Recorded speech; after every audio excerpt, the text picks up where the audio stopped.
Welcome to the Slop Temple. We pray this video helps. In this video, I will explain how to use chlorine water for hair wash.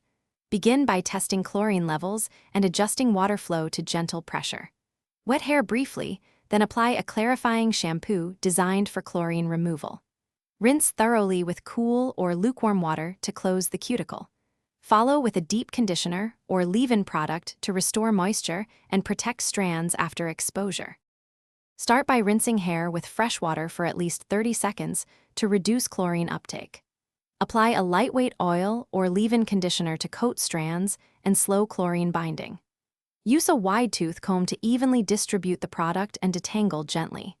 If you have frequent exposure, consider a protective cap or UV-safe hat and avoid tight hairstyles that trap treated water against the scalp.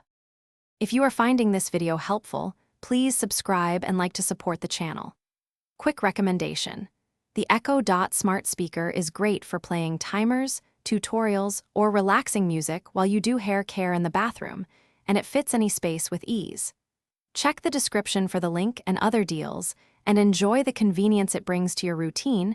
Now let's get back to the video. After washing, a vitamin C rinse or specialized chlorine-removing shampoo helps neutralize residual chemicals. Follow with a deep conditioning mask and focus on mid-lengths to ends where damage is worst. Gently towel dry with a microfiber cloth to reduce friction, then apply a heat protectant if styling with tools.